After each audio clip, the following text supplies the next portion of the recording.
नमस्कार, आप देख रहे हैं डीटीवी भारत और मैं हूं अभिषेक मिश्रा। केंद्र में मंत्रिमंडल का विस्तार होना है।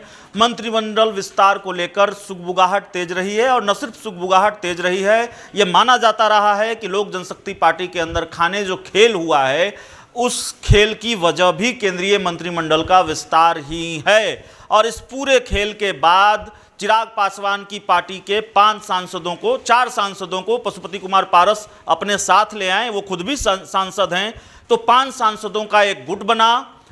पशुपति कुमार पारस पहले संसदीय दल के नेता बने और उसके बाद राष्ट्रीय अध्यक्ष बने। तो ताजपोशी वाली प्रेस कॉन्फ्रेंस में जब पशुपति कुमार पारस सामने आए तो उन्होंने एक बात कही थी। उन्होंने कहा था कि अगर मैं मंत्री बना तो संसदीय दल के नेता का पद छोड़ दूंगा।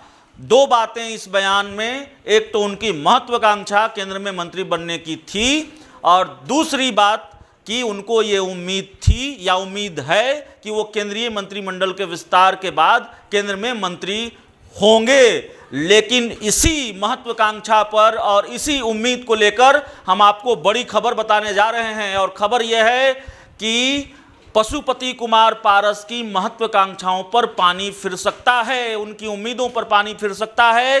अंदर खाने से जो खबर है, बीजेपी सूत्रों के हवाले से जो खबर है, वो जानकारी यह है कि पशुपति कुमार पारस और चिराग पासवान के बीच जो लड़ाई चल रही है और जिस तरह से चिराग पासवान ने अपने राम को घेरना शुरू किया है, अपने राम पर सवाल उठाना शुरू किया है, बीजेपी और पीएम मोदी पर सवाल उठाना शुरू किया है, और चिराग पासवान जिस तरह से पूरे बिहार में घूमने की तैयारी कर रहे हैं, आशीर्वाद यात्रा की तैयारी कर रहे हैं, अक्टूबर से पद यात्रा की तैयारी कर रहे हैं, बीजेपी बैकफुट पर है। बीजेपी को राजनीतिक नुकसान की चिंता सता रही है और इस पूरे प्रकरण को चिराग पासवान ने हनुमान का वध नाम दिया है। चिराग पासवान लगातार ये कह रहे हैं टीवी चैनलों के इंटरव्यू में कि हनुमान का वध हो रहा है, राजनीतिक हत्या की साजिश हो रही है और राम चुप हैं। चिराग पासवान की पार्टी के नेता भी अब इस मामले को लेकर खुलकर बोल रहे हैं। तो जाहिर है बीजेपी बैकफुट पर है। बीजेपी को इन बयानों ने बैकफुट पर धकेला है और बीजेपी अब पशुपति कुमार पारस से किनारा करने के मूड में है। और सिर्फ यह वजह नहीं है कि चिराग पासवान ने कोई बयान दिया, चिराग पासवान बीजेपी को घेरने लगे, अपने राम यानी पीएम मोदी पर सवाल उठाने लगे, इसलिए बीजेपी बैकफुट पर है।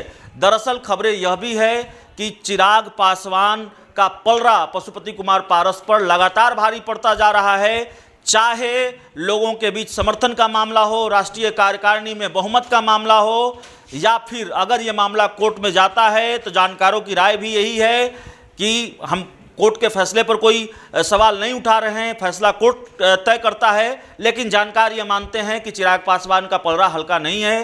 चिराग पासवान अगर ये कहते हैं कि हमारे पास राष्ट्रीय कार्यकारिणी के 65 से ज़्यादा लोगों के समर्थन हैं, उनके एफिडेविट हैं, तो जाहिर तौर पर इसका अपना एक महत्व है कानूनी तरीके से, कानूनी नज़रिए से, और उसका फ़ायदा चिराग पासवान को मिल सकता है। तो चिराग पासवान शायद बंगला बचाने में कामयाब हो जाएंगे। हालांकि कोर्ट का जो फैसला आएगा, चुनाव का जो फैसला आएगा, तस्वीर तभी साफ हो पाएगी। लेकिन इन वजहों से चिराग पासवान का पलड़ा भारी दिख रहा है और इन्हीं वजहों से बीजेपी बैकफुट पर है। बीजेपी अगर चिराग पासवान का खुलकर साथ नहीं दे रही है तो वो पशुपति कुमार पारस के साथ भी खुलकर खड़े नहीं दिखना चाहती है। ये बीजेपी के अंदर खाने से खबरें निकलकर सामने आ रही है। बीजेपी की इस रणनीति का खुलासा हुआ है और जाहिर तौर पर बीजेपी अगर पशुपति कुमार पारस के साथ खुलकर खड़े नहीं दिखना चाहती है तो पशुपति कुमार पारस के मंत्री बनने की महत्वाकांक्षा अधूरी रह जाएगी। तो बड़ी खबर इस वक्त बिहार के सियासी गलियारों से, पशुपति कुमार पारस को केंद्रीय कैबिनेट के विस्तार में जगह नहीं मिल सकती है। शायद वो मंत्री नहीं बनाए जा सकते हैं। उनकी जो उम्मीद थी उन उम्मीदों पर पानी फिरता हुआ दिख रहा है। इस पूरी खबर में इतना ही, इस पूरी रिपोर्ट में इतना ही। बहुत बहुत धन्यवाद।